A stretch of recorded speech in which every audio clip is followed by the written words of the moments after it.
Amigos, ¿cómo andan? Espero que anden bien. Arrancamos ya mismo, 19:04, arranca la máquina de pensar. Muy rápido porque arrancamos un poquito más tarde con Caro de Cuadro en la puesta a punto de este programa, amigos, y Matías Rodríguez en la conducción de los controles de la máquina. Amigos, una máquina que hoy vamos a estar hablando por un lado de ciencia ficción y por otro lado vamos a estar de arte visual y comenzamos ya mismo así. El pasado, el futuro, los mundos alternativos, el terror, la maravilla, el infinito. Los universos de la ciencia ficción a tu alcance, el Mitos del Futuro. Muy bien, vamos a darle la bienvenida a Ramiro Sanchís. ¿Cómo andas, Ramiro? ¿Cómo andás, Pablo? ¿Todo bien? ¿Todo bien ahí en esa? Todo muy bien. En ese umbral en el que estás? Sí. Es todo para darle un poco más de misterio, ¿no? Muy bien, vos sabés que el columnista de 1.000.000 de umbrales, Ricardo Ruiz, me dijo, Ramiro va a hablar de una tremenda novela, me dijo. Muy bien, qué bien. Sí, a ver, es tremenda en todos los sentidos imaginables, porque en rigor es un libro de unas 500 páginas, que es el tomo 1 de 4, así que también es enorme en un sentido muy literal.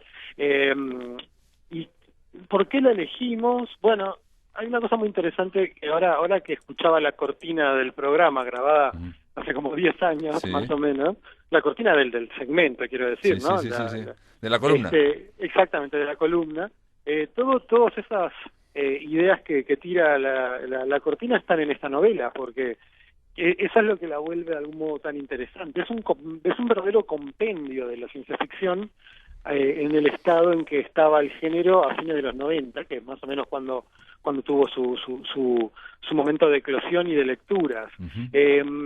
Como es muy difícil encontrar una manera de abordarla justamente por eso, porque no solo tiene todo lo que podríamos llamar los temas y tópicos y procedimientos de la ciencia ficción, sino que de hecho parece contener en su propia estructura, que ahora vamos a ver cuál es, parece contener todos los subgéneros de la ciencia ficción. ¿No? Entonces, no sería aventurado decir que es una suerte de meta-ciencia ficción. Y Simmons, el autor, es probablemente uno de los escritores, bueno, podemos juntarlo con Gene Wolfe y con Roger Zelazny en este lugar, pero es uno de los escritores más conscientemente literarios, en un sentido de incorporar una lectura, una reflexión de la literatura en general dentro de la ciencia ficción. La novela de la que estamos hablando, Hyperion, es una reescritura de los cuentos de Canterbury, en términos de estructura.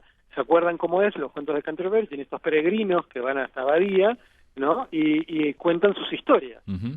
¿No? Cada sección del texto responde a el relato de uno de estos peregrinos, y aquí es lo mismo, o sea, hay un futuro distante que es como del año 2800 más o menos, donde la humanidad ya es, digamos, abiertamente posthumana, digamos. Hay distintos tipos de seres humanos, no hay una única humanidad. Tenés algunos seres genéticamente modificados, otros son híbridos de humano y máquina, otros son simples simulaciones digitales de humanos llevadas a cuerpos, otros son entidades que viven en realidades virtuales abiertas a todo el mundo, como imagínate una especie de Matrix que en realidad es libre de entrar y salir, y vos podés ir o no sé, Westworld, imaginemos Westworld, claro, pero en plan realidad virtual. O sea, si vos querés pasar una temporada en, no sé, en el siglo XVII, te vas a este lugar que es una recreación virtual. O en Star Trek, ¿no? El holodeck. El holodeck a gran escala. Sí, un turismo a gran escala, ¿no? Exactamente. Todo eso está, a su vez, sostenido por una inteligencia artificial dividida en una especie de mente colmena que crea estas entidades humanas y las hace interactuar con los seres de carne y hueso. Bueno, acá ya debo haber mencionado al pasar cuántos tópicos de la ciencia ficción. Claro. Y eso es solo el escenario de la novela. Lo que vamos a ir encontrando en la novela como primer asunto de su trama es que hay un mundo en el que hay algo llamado las tumbas del tiempo, que son como ruinas de una civilización casi que te podría decir hasta lovecraftiana, ¿no? También tiene que estar eso presente, ¿no? Que tienen la propiedad de moverse a contrapelo del tiempo, o sea, fluctúan en la cadena cronológica, por decirlo así. Entonces son como virtuales máquinas del tiempo caóticas que coexisten en este espacio. Y el guardián de este lugar es una criatura alienígena probablemente, que se llama el Alcaudón, que es el nombre de un ave. El ave real, en inglés es shrike, el ave real tiene la costumbre de empalar a sus víctimas.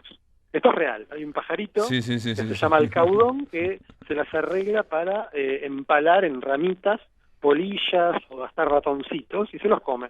Entonces es real, es terrible pero real. El Alcaudón en la novela de Simmons es una criatura que custodia de algún modo estas tumbas del tiempo, como se llaman, y empala a sus víctimas en un árbol que está en el centro de esas fluctuaciones del tiempo, de modo que ese empalamiento, que es un tormento obviamente, es literalmente eterno.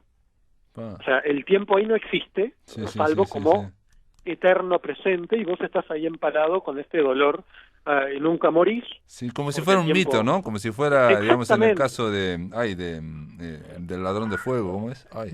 Se me fue. Bueno, Prometeo. Bueno, ahí está, como Prometeo, solo eterna, en un loop eterno de tormento, donde te mete esta criatura. Entonces, es interesante porque todo el lado, que creo que lo habíamos mencionado hace algunas ediciones de la columna, de vincular la ciencia ficción con lo espiritual o lo religioso. ¿Te acordás que habíamos hablado? Sí, creo que fue cuando hablamos de Cinco, de Baradit. Exacto. Ahí en esta es todo ese, ¿cómo llamarlo?, subgénero a su vez de la ciencia ficción con preocupaciones religiosas, por decirlo de alguna manera, también está presente. Uno de los narradores, ¿no?, de la novela, como te decía, va intercalando distintos narradores que cuentan sus historias.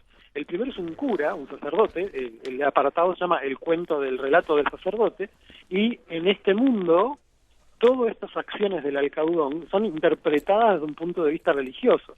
Y hay una criatura que se llama el Cruciforme, que es una suerte de parásito que se apodera de un cuerpo, lo consume y luego lo resucita. Y eso es reinterpretado por el cristianismo del año 2800 como una realidad física de Jesucristo. Entonces, una encarnación de Jesucristo. Exactamente, porque te vuelve Jesucristo de algún modo, ¿no? El parásito es la garantía de la realidad de la fe.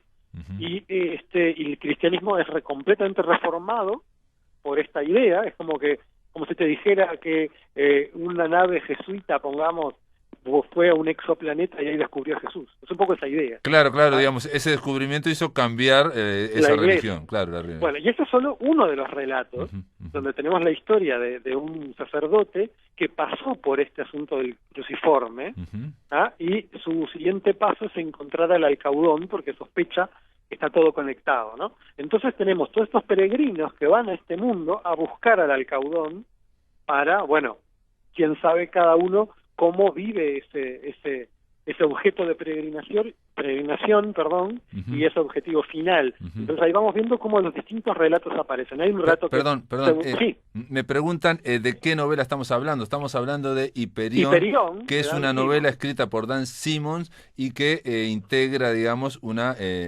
trilogía, ¿no? Es una tetralogía. Que en rigor, viste que siempre uno tiende a pensar cuándo realmente son 3 libros distintos y forman una trilogía, o cuándo es un libro cortado en 3, ¿no? A veces la gente habla de la trilogía del Señor de los Anillos, pero es un error. En realidad Tolkien consiguió un libro muy grande que por asuntos editoriales de la posguerra británica se dividió en 3. Pero él ni siquiera había puesto los títulos. De hecho, se enojó mucho cuando le impusieron el retorno del rey, porque decía que era un spoiler de algún modo.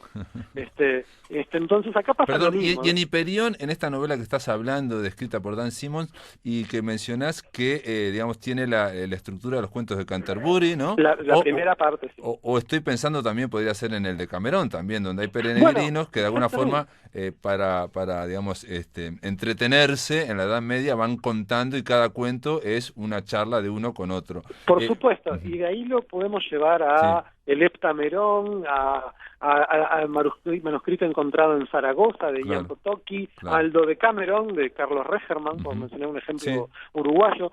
Esos libros que se arman con la proliferación estructurada geométrica de relatos y sus combinaciones. Acá es poco más simple, en el sentido de que hay un número discreto de narradores que se van intercalando por el mero artificio de que cada uno cuenta su historia. Perfecto. Ese es el primer libro, ese es el libro que se llama Hiperión, que se puede conseguir como una novela. Perdón, realidad, y esos sí. cuentos, esas historias, primera, segunda, tercera, ¿están conectados entre sí o son historias como la del Decamerón o la de...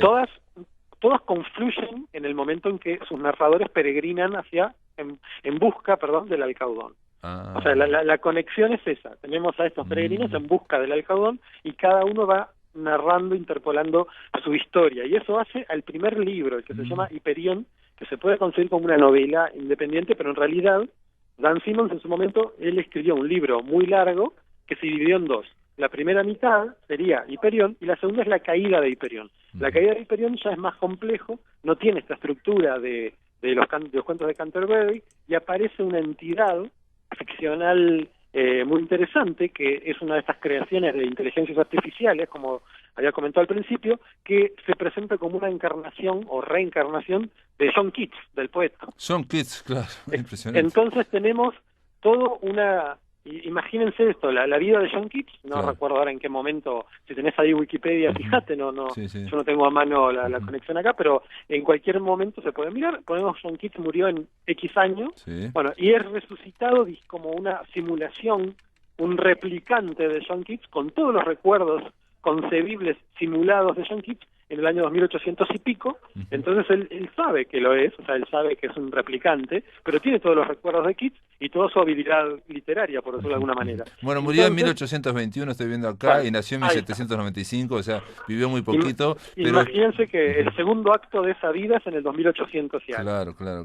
O sea, al principio del siglo XIX y después aparece en el 28. Exacto. Entonces, él escribe un poema que se llama Los Cantos de Hiperión, que resulta ser un trasunto de todo lo que estamos leyendo y de la historia del Alcaudón y todo. Así que es una novela que se pliega incluso sobre sí misma, que es también autorreferencial. Por eso decía, están todos los recursos imaginables para construir mundos dentro de mundos y replicantes, y están. O sea, es un libro extremadamente complejo, ¿no? Pero que a la vez se lee como una novela de aventuras también. Entonces sí. es muy muy interesante, muy gratificante su lectura. Luego Dan Simmons escribió una secuela que se llama Endymion, que también está dividida en 2 tomos. Entonces, si uno quiere leer esos 4 libros, sería Hiperión, que es el que estamos hablando específicamente ahora, luego sería La caída de Hiperión, luego Endymion y finalmente El ascenso de Endymion. Esos 4 libros han sido dados en llamar Los cantos de Hiperión, en referencia al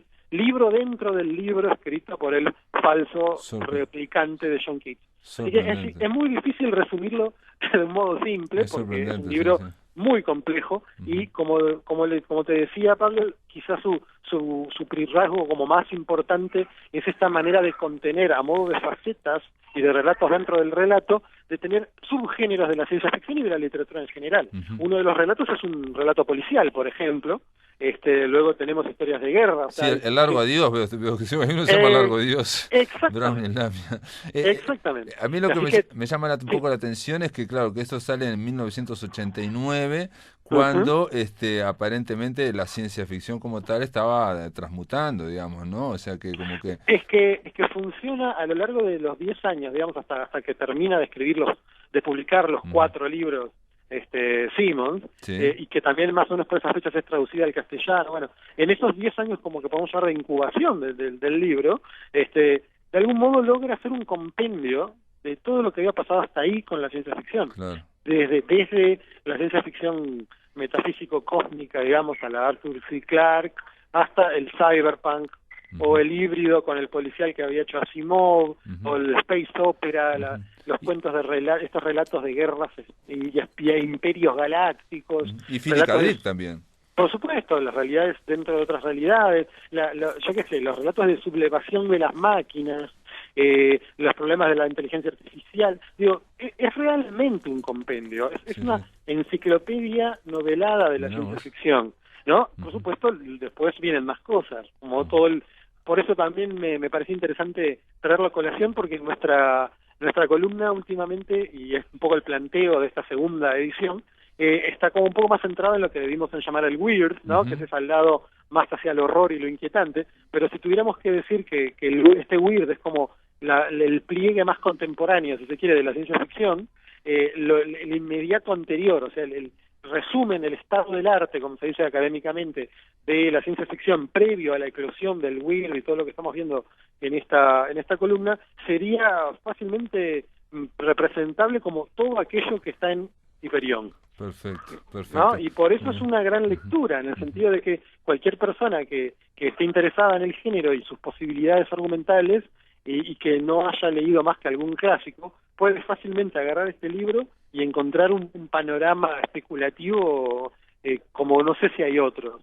O sea, se me ocurren muy pocos ejemplos de este tipo de riqueza enciclopédica en una única novela. Ya me convenciste. ¿Sí? La novela ganó también, no es menor, los premios Hugo, Locus e Ignotus, ¿no? Totalmente. No es menor, ¿no? Ignotus es el premio justamente de la traducción en castellano, para mostrar también cómo fue... de hecho, la novela salió en la colección Nova, que es de algún modo la última de las colecciones, las míticas colecciones de ciencia ficción traducida en España. Podemos pensar en, desde Minotauro, que empezó en Argentina, por supuesto, claro, hasta las de Martínez Roca, yo qué sé, hay un montón de Edasa, como es, ahora se me fue ahora el nombre, Nebulae, es una clásica colección, los libros de la editorial Ultramar. Fueron estas colecciones que desde fines de los 60 y a través de los 70 y los 80 hicieron el panorama de la traducción del género al castellano, editados en España y en Argentina. Bueno, la última, la sobreviviente de esas míticas colecciones es Nova, que lo tiene Ediciones B en este momento, o sea, Penguin Random House, y es la última que sobrevive y sigue publicando libros hasta la fecha. Perfecto. Y de algún modo, su hit, perdón, te cierro con esto, Dale. Su gran aporte a la ciencia ficción traducida seguramente pase también por haber sido quienes tradujeron por primera vez Hiperión, ¿no? Que es un clásico, quizá el último gran clásico a la altura de Duna de Frank Herbert o de Fundación de Asimov. Muy bien, Ramiro Sánchez, gracias por estar en la máquina. Quedó presentada la novela Hiperión de Dan Simmons. Exactamente. Bueno, muchas gracias, Pablo, como siempre, te mando un abrazo. Amigos, ahora continuamos en la máquina de pensar. Vamos a darle la bienvenida a Gerardo Mantero, Graciela Basso y José Pelayo, que los tres tienen ahora una exposición que se llama La foto, el clic en el del tiempo, y que va en el Museo Blanes hasta el 27 de octubre. Y bienvenidos a la máquina de pensar. Gracias. ¿Por quién empezamos? ¿Por José? Como quieras. ¿Cómo es? Contanos. Yo sé que no es fácil contar una exposición, porque precisamente las exposiciones son para ir a ver, pero ¿de qué trata La foto, el clic del tiempo? Me gustó ese título. Sí, bueno, buenas tardes. La foto en realidad es una foto que se sacó en 1970 sobre los muros de la casa de Graciela, en la calle Aurora, España, a una cuadra de la Facultad de Arquitectura. Y éramos un grupo de adolescentes, ¿no? ¿De cuántos, perdón que sea indiscreto, cuántos años tenían, por ejemplo? 12 años, ¿no? 13. Eran chicos. Seguro, algunos tenían un poco más que otros. El mayor creo que fue Julio Sorielo, que tendría... Claro, 20, ¿no? Un poco menos. 18. Sí, vi la foto que, digamos, en lo que es la sala de que está en el Museo Blanes, abarca toda una pared, ¿no? Y es eso, un montón de chiquilines, pero realmente parecían más de 13 años. No había dado todo el mundo dice eso. Todo el mundo dice eso, ¿viste? Sí, todo el mundo dice que éramos más que... Parecen un poco mayores, digamos, ¿no? Lo que pasa es que era el otro tiempo, ¿no? Era otro tiempo también. Sí, sin duda. Quizás antiguamente era un poco más... O el tipo de 14 años hoy en día...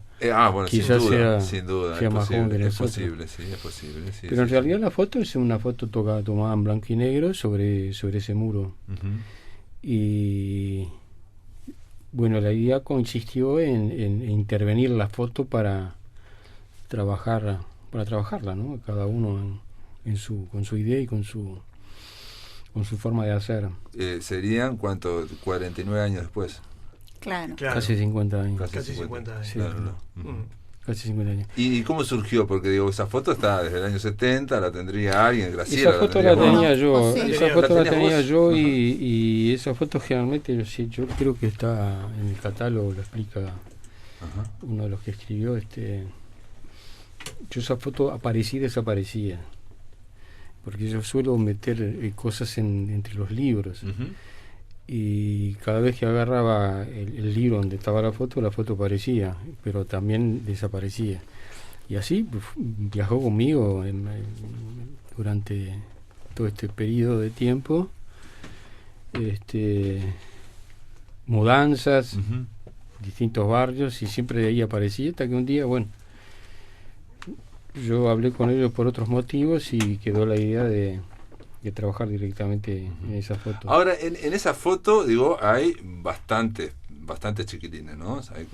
Digo, Sí. porque yo cuando me lo contó Graciela, yo me imaginé una foto de 5 personas o 6, digamos, y no, hay éramos muchos. Hay un muchos. grupo, era un Pero grupo creo que son grande, 14, sí, 12, ¿no? 12. Y digamos, de ese grupo, solo ustedes se dedicaron a las artes visuales. Sí. Sí. Casualmente, Sí. ¿no? Porque en ese momento ninguno, creo que Obvio. José era el único que hacía unas historias de llenar huevos con pintura y tirarlos en las Sí, paredes, yo hacía siempre unas en ese cosas re sentido de lindas. chiquito siempre trabajé. Sí, y José hacía eso. sí, tallaban madera también. Todo, yo qué sé, yo sí tenía esa inclinación porque en mi casa pintaban, pero viste como una cosa decorativa. Claro. Y bueno, y tallaban y hacían juguetes en madera y eso, entonces como que siempre estuve metida, pero nunca pensé que iba a ser mi vida después, ¿no? Como que me iba a dedicar No, en y aparte serio. ya sabemos, digamos, ¿no? En ese momento está esa mirada, ¿no? A través del tiempo y es la magia que tiene la fotografía, ¿no? Claro. Esa es la magia de la fotografía, el instante atrapado en el tiempo, ¿no? Ese clic, ¿no? Es impresionante, sí.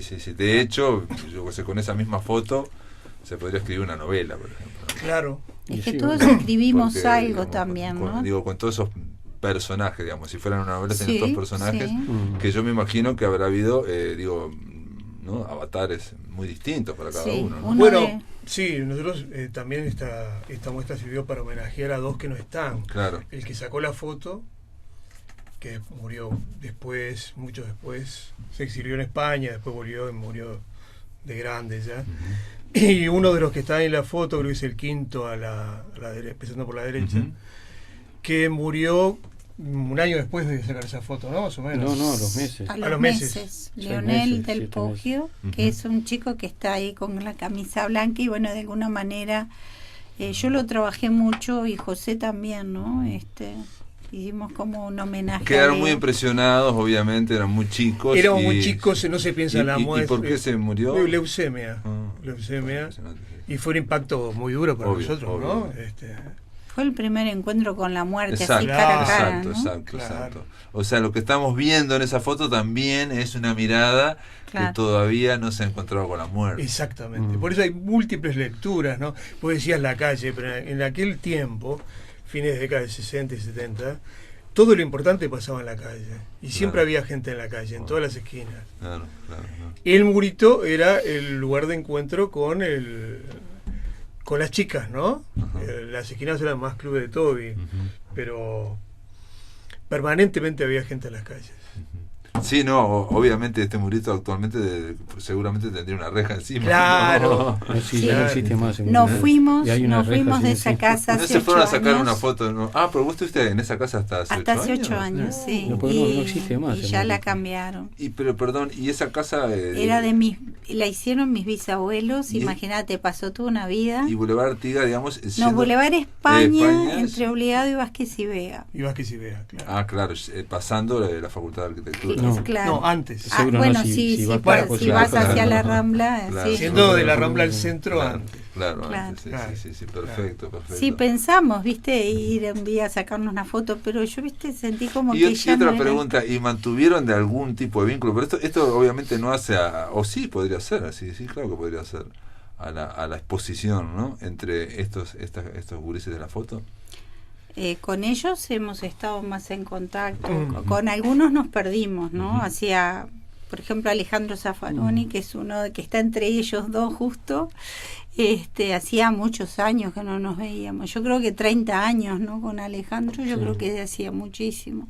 En general no nos estábamos viendo, ¿no? Sí, de acuerdo. Pero con esta exposición por lo menos Sí, nos sí, llamaron, sí. Ah, sí, Nos reencontramos, fueron fue- ellos. Hay una foto después, si querés te la paso, que Ah. estaban todos puestos en el lugar. fue- Hay dos que perdimos, En hay un lugar de chico cada que era uno. argentino, no está, y hay otro que no sabemos de él. Pero porque ahora con Facebook y las redes sociales sí, a veces pero no fue vuelven fácil. a hacer esos encuentros que parecen imposibles antes, ¿no? Que parecen Exacto, imposibles sí, realmente, sí, ¿no? sí. Vos te dejas de ver con alguien 30 años y bueno, parece que antes no había posibilidades. De todas formas, los tres, ¿no? Encararon esta foto, que es, hay una gigantografía ahí en el museo, digamos, y los tres la trabajaron cada uno a su con estilo. su lenguaje, y bueno, sí. Claro. Hicimos como una especie de instalación, ¿no? Ujú. Sí, yo creo que yo para mí mi modo de encarar el trabajo en esta foto en sí, yo traté de alguna manera como que de sacarle esa cosa media mágica que tenía la foto, ¿no? De sacarle esa cosa, El dramatismo. esa cosa sacra que tenía la Tan- foto, y llevar un poco al humor, ¿no? La idea mía fue esa, un poco llevarla al humor y manejando siempre la misma imagen, ¿no? Ujú. Yo llegué a un momento, perdón, pero yo llegué a un momento del trabajo que me aburrió la foto. Sí. Me aburrió muchísimo, entonces yo paré. Ujú. Yo estaba trabajando para otra muestra y paré de hacerla porque ya me tenía Claro, un poco cansado. Era una Y cuan- cosa que hablábamos con José, ya no la podemos ver más. claro. Y cuando la retomé de otra manera, ¿no? La retomé como si fuese la foto adentro de bolsitas de nylon con objetos de la época, como eran, por ejemplo, entrada del Cine Sensa, Ujú.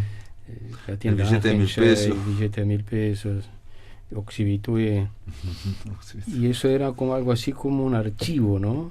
Como las pruebas de lo acontecido, y estaban guardadas para que nadie las toque, ¿no? Como si fueran las pruebas de un, Las pruebas de un delito. Ahí está, de un asesinato. Bueno, y después hay como una especie de homenaje, yo no sé, acá a Guernica, ¿no? Eso es un Guernica, eso fue la primera etapa que tuve con la foto, que Este es trabajaba tuyo en también. cajitas. Ah, sí, sí, eso es un Guernica. Este es un Guernica instalado. De todas formas, yo creo que ocurre con todos, bueno, ustedes como artistas obviamente visuales lo sabrán más que yo, que el hecho de mirar un mismo signo, como es la foto, ¿no? En un momento va perdiendo todo su significado, ¿no? Sí, convengamos que la foto en aquel entonces no tiene nada que ver con la foto de ahora, ¿no? Aquello ¿En qué era, sentido? Ah, ¿cómo era se un sacaban las acontecimiento fotos? sacarse una foto. Ah, obvio, necesitabas a alguien que supiera mínimamente Y la técnica. que salían de la todos en fotografía. foco, cosas así. Exactamente. Sí, de acuerdo. Sí. Entonces no era tan común como ahora, que eso para empezar. Ujú. Después y aparte la maestría en lo que estás diciendo, ¿no? Ahora necesitamos un oficio. es más fácil tener esa Claro. maestría por los miles de fotos que se sacan. Los gurises Claro. sacan mucho mejores fotos que alguien. Y venía con el celular. Ahí en el catálogo hay unas pequeñas fotos dentro de unas cajitas blancas que yo las saqué cuando tendría 9 años con una Kodak chiquita que son ahí está, aquí están estas acá. Claro, sobre claro. la mesa. Sí, son pequeñas fotos enmarcadas. Sí, y están son- sobre la mesa, ¿no? Que él Ah, hizo con la sí, máquina sí, encapsulada, ¿no? Perfecto, ¿no? Y está también Y después hizo el video, ahí está, también pará un los poquito. dibujos. Lo que está, digamos, en el piso esta, ¿no? La que Claro. está en una mesita. Ahí está, esa es una Que es especie como como de mesa ritual. Una vendría a mesa ser ritual donde está incluso... donde ahí está la cámara, que no es la cámara original, metida dentro de un bloque de cemento, ¿no? La muestra es la interpretación formal de cada uno, Seguro. y luego hay una instalación, hay una intencionalidad de mirarla, además de la individualidad de cada uno, como un todo la muestra. Por eso la pintada de las paredes, que está en naranja, la gigantografía. Y creo que esa unidad que tiene como hilo conductor la foto se logró más allá de... Sin duda, sí, yo estuve hoy, incluso me costaba darme cuenta quién había hecho qué, por ejemplo, ¿no? O sea, no me fijaba, y de hecho, por eso, por ejemplo, te pregunté esto, lo de Guernica, porque no me quedaba claro que tuviera que ver con lo de Pelayo en ese caso, ¿no?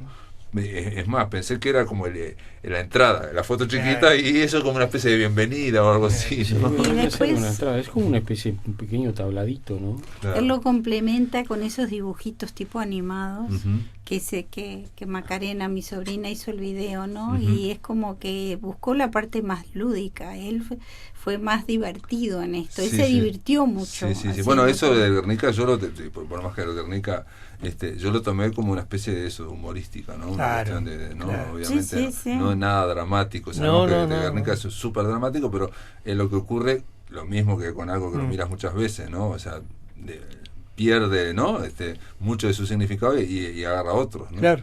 Es que la foto no es dramática en sí mismo, ¿no? Era todo lo contrario. No, pero Era- puede ser un canto a la nostalgia. No, Claro, claro. No pretendió ser eso. Lo que sí es interesante ver cómo se relacionaba la gente en los barrios en aquel entonces, ¿no? Que era completamente diferente ahora, ¿no? Claro, Gerardo tiene esa cabeza más social y entonces Claro. lo estás mirando con esa cabeza Claro, digamos, no, y además, de a mí- cómo es claro, y del entorno y claro, de lo que porque- significan. Esos de última eran gurises uruguayos que estaban Total. en un Exactamente. murito. Lo que pasa es que yo... Como 25 watts, por ejemplo. ¿no? Exactamente. Sí, exactamente, la película 21 igual la hicimos nosotros, ¿no? Antes que... Claro, son los mismos gurises, digamos, obviamente Seguro, con 20 años estamos de en la- diferencia. en la Lo que pasa es que China- es un viaje que tiene que ver con la época esa, que era una época muy especial, ¿no? Claro. Fines de los 60, principios de los Perfecto. 70, una época muy fermental, muy compleja, muy rica.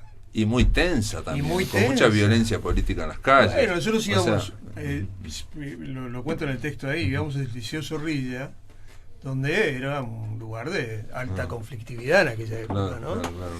Sí, Pero- eso sería la diferencia con 25 watts, claramente, Exacto, ¿no? exacto, Claramente, ¿no? Por más que son exacto. los mismos Exacto. gurises que están de alguna forma mirando ahí y pueden estar hasta medio aburridos, pero la gran diferencia es... Sí, ¿no? pero igual en esa foto creo que nadie pensaba en política y Sí, yo. era una imagen...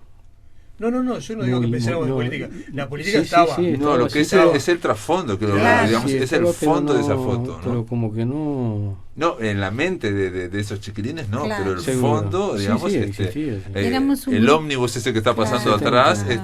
Claro. tiene historias. Yo en Claro. esa orilla 70. me enfrenté a la política sí o sí, ¿no? Sí, sí, no había sí, sí. manera. Claro, había pasado ya años de la foto también. Pero ¿no? yo escribí ahí una 2 o poesía en la 3. cual dice Y que... bueno, pero era, viste que en esa edad se te hace como muy... como No, que- no, perdón, una. No, yo escribí algo ahí, tipo que yo viví en 2 países, ¿no? Porque el Uruguay, ese Uruguay donde está esa foto, era un Uruguay totalmente diferente al Uruguay que vivimos hoy en día. Ah, obvio, sí, de eso se trata. La foto, el clic del tiempo, amigos, estamos conversando aquí con Gerardo Mantero, con Graciela Abazo y con José Pelayo, los 3 artistas visuales que tienen que ver con esta exposición, que va en el Museo Blanes hasta el 27 de octubre. Después de la pausa, amigos, continuamos aquí por Radio Uruguay. Amigos, continuamos en La Máquina de Pensar. Estamos conversando con los artistas visuales Gerardo Mantero, Graciela Abazo y José Pelayo en torno a una exposición que se llama La Foto, el clic del tiempo, que va en el Museo Blanes hasta el 27 de octubre. Obviamente lo pueden visitar, y esto, salvo los lunes, el Museo Blanes está abierto todos los días, ¿no? Creo que Sí, es así. es así, el ¿no? único día que cierran los lunes. Bueno, y la foto, el clic del tiempo, bueno, lo que reúne son 3 abordajes, 3 intervenciones en torno a una foto que se sacaron ustedes cuando tenían 13, 14 años por ahí, en el murito en concreto de la casa frente a Graciela Abazo, ¿no? Donde estaba ahí, ¿no?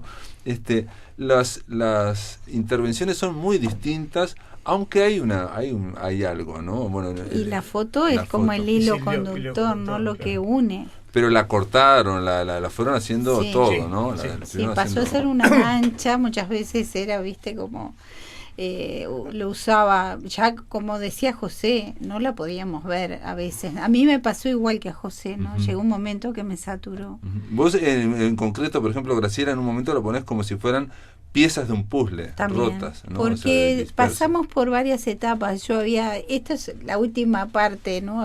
Quedaron otras obras y viste que hice como un libro de artista, y en el libro de artista hay una de las páginas que es con un puzzle.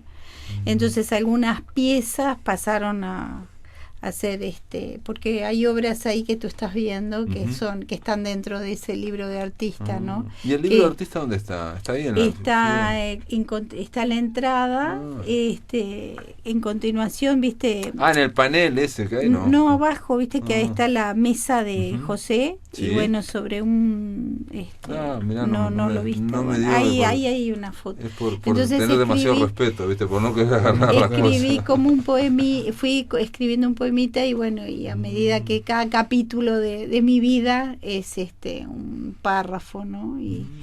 Y bueno. El problema es que no te dejan tocar, uno ya lo tiene. Sí, tiene El uno pobre incorporado eso, ¿no? El Entonces, pobre no, libro mira, está sí, maltrecho, como pero nosotros, yo no feliz. salivar y no fumar, ¿no? Claro, Estoy claro, feliz de sí, que sí. lo hayan dejado así. Además pensé, viste, le puse arandelas para que no pudieran arrancar las páginas. Claro.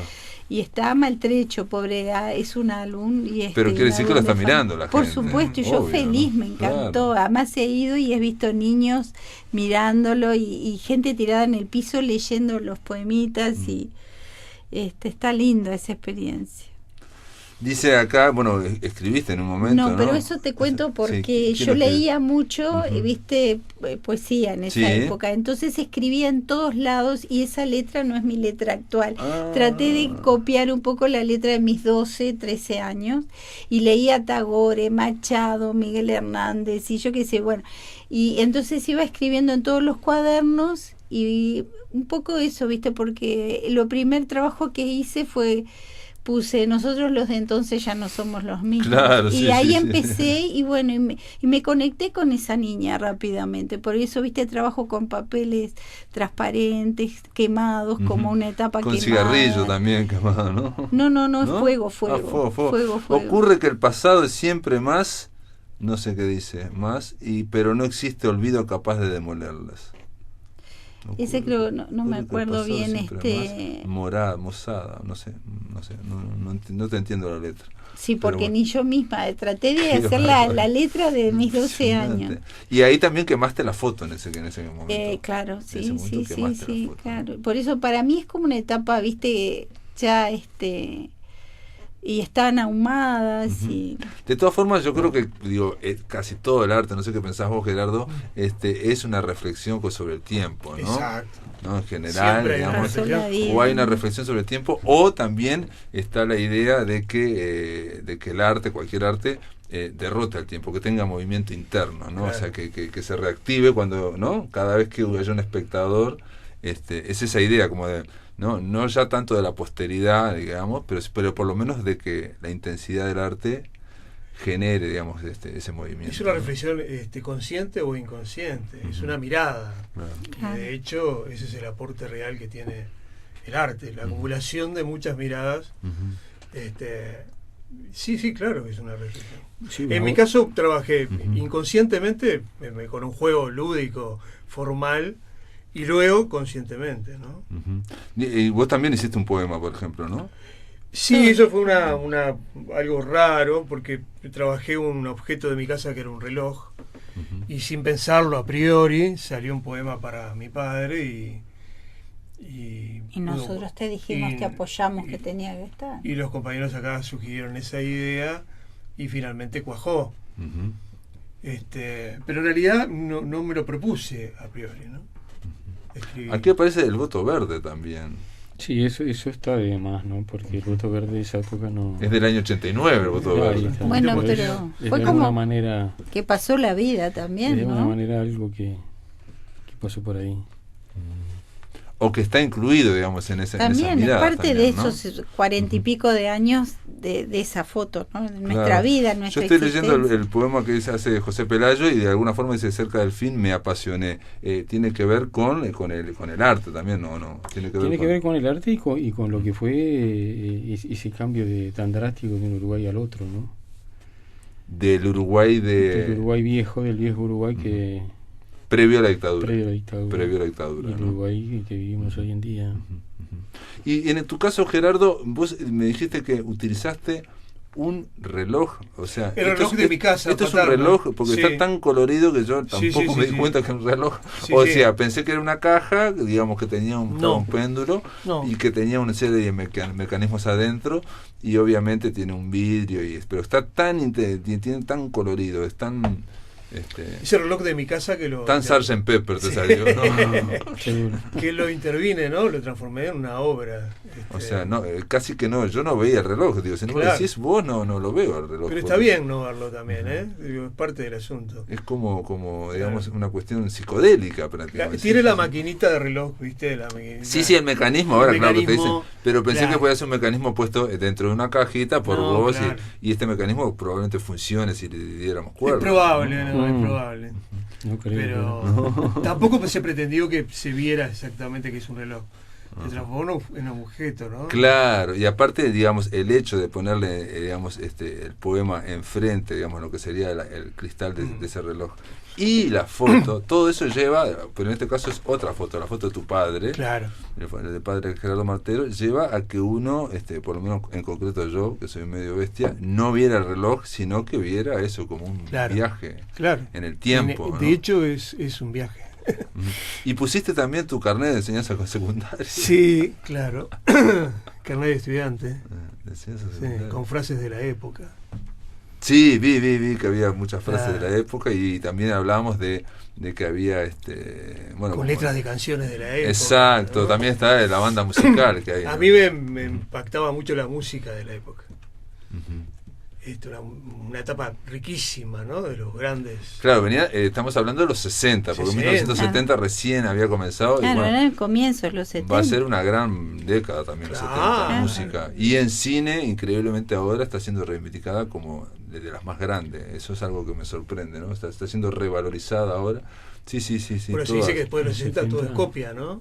No, incluso, por ejemplo, la reciente película de Joker, lo que hace el Joker, el Guasón, es mostrar toda la fotografía de Taxi Driver, Claro. que es de los 70, y hacer alusiones a otras películas de los 70, al Exorcista, a Claro. Contacto en Francia. Contacto en Francia. O sea, hay una revalorización Sí, de, sí, de claro, esos años, claro, ¿no? claro. Yo Como- me acuerdo de dos cosas. Primero de la revolución de los Beatles, ¿no? Que cambiaron la manera de ver y de sentir la música. Y después del comienzo de la música urbana uruguaya. Claro. Bueno, nosotros sí. en esa época Siglo, escuchamos a por los ejemplo. Carpenters, Totem. Sí. Bee Gees, que más, Bee Gees. que los Beatles también. Sí, Yo escuchaba. Pero era, bueno, y después en la música argentina todo. barata. Sí, aquella, ¿cómo el se Club de llamaba? Clan. Sótano Beat. No, era Sótano Beat. Abracadabra. Sí, todas esas. Claro, Sí, bueno, ahí sí. ya no sé. Pero yo me acuerdo mucho de Totem. A mí me Bueno, lo Totem, regalaron. bueno... Totem fue mucho más adelante. A los Sí, 15 Sí, me lo regalaron. Claro. El No, disco de no fue Totem. mucho más. Fue... Sí, pero en esa época la música era esa. Sí. Totem vino, me parece, un poco más. Bueno, un par de... No, sí, me dos parece que años estaba más. ahí, ¿eh? Estaba ahí, Me estaba ahí. no. El siglo, por ejemplo, que leí, acabo de leer el libro, Claro. es del tipo 71, 72, Claro. 73. Sí, pero Totem 74. habrá sido el 72 por ahí. Sí, en el 70, 72 fueron mis 72. 15, me lo regalaron. Y una pregunta que es muy tonta en este sentido. Cuando ustedes se plantean esto, ¿no? Y obviamente fue como un desafío también, ¿no? O sea, digamos, Sí, cada claro. uno trabajar sobre algo y no es una... Me imagino yo que no es un programa que uno diga, bueno, trabajame sobre esta foto y salga todo, ¿no? Para hacer una exposición en el Museo Blanes. ¿Hubo mucho tiempo? ¿Fue distintos Y fue un tipos? año, ¿no? Un año y medio casi. Yo tiré muchas Sí. cosas, quemé inclusive. Sí, Muchas de las primeras cajas las quemé. sí, yo conservo Como un una de rito las cajitas que él Era hizo. un rito para sacarme la mufa de la foto de arriba. Muy divertida, era muy lúdica y la conservo, por suerte me la regaló y Gerardo tiene otra que está en la muestra. Unas cajitas deliciosas, ¿no? Con nuestras fotitos. Lo que pasa es que hubo una postergación de fecha que alargó el tiempo, Ujú. ¿no? Y después pasó, creo que lo que pasa en todo proceso creativo, que haces cosas que tirás, que desechás. Obvio. Yo hice un collage inmenso, que la foto casi no estaba, Ujú. no estaba la foto. Como hiciste con el reloj. casi. Exacto, y finalmente no me convenció. Yo qué sé, pero es parte del proceso creativo. Claro, hay una cuestión de ensayo y error. De ensayo y El error. tema con esto también es que estamos en la radio, es muy difícil hablar, Claro. por un lado de una foto y de otro lado de las intervenciones que se pueden hacer en una foto que tampoco se pueden contar, porque yo los puedo contar, podemos hablar ahí, pero yo les decía que al ir al Museo Blanes mi idea fue como una especie de videoclip, ¿no? O sea, como que percibí que no había tantas, si bien hay diferencias de los tres artistas, pero hay algo como que envolvía y que parecía que eso, que me parecía que precisaba música o videoclip, algo Sí. que uniera todo, ¿no? ¿Sabes lo que sucedió? Que mucha gente me dijo que se sentían parte de la foto. Ah, bueno, está bárbaro. Sí, Eso sí, sí, está sí, sí, bueno. hay una cosa en un envolvente. principio se había pensado poner música, pero para mi modo de ver, el sonido que tendría que haber tenido era el sonido de la calle, ¿no? Ah, perfecto. Bueno, El pero sonido en de la el calle. video que te hizo En el sonido, Macarena sí, yo le pedí está, a ella que pusiera eso. Claro. ¿viste el video? Sí, sí, que lo vi, tiene está el muy sonido? bien. Y digo, y Pusieron- de hecho vi el video porque tenía que ver con mis atrapa. Que sensaciones. pusieran perros ladrando, cosas por el estilo, que era en la calle, ¿no? Claro, claro. El video está muy bueno. Bueno, muy bien. Quedó presentado la foto, el clip del tiempo. Esto va en el Museo Blanes hasta el 27 de octubre. Quiere decir que no queda nada, ¿no? Queda muy poquito ya, ¿no? Hasta el sábado. Hasta el sábado para ir a verla. Antes de ir a votar pueden ir a verla. Porque el domingo está cerrado, El domingo obviamente. está cerrado. Claro, por las Sí. elecciones. Sí. Pero bueno, de todas formas está el catálogo y también vamos a ver si podemos después ponerlo, si está en línea, poderlo linkear con el blog de La Máquina de Pensar. Gerardo Mantero, Graciela Basso, José Pelayo, gracias por estar en La Máquina Gracias de a Pensar. vos. Gracias a ti.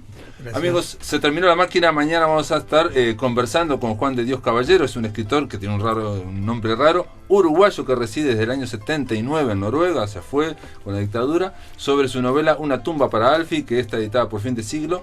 Y después vamos a escuchar microficciones de escritores uruguayos que cuando pasa por La Voz las grabamos en el Todos Somos Raros de hace 2 meses. Esto es todo, amigos, que pasen muy bien.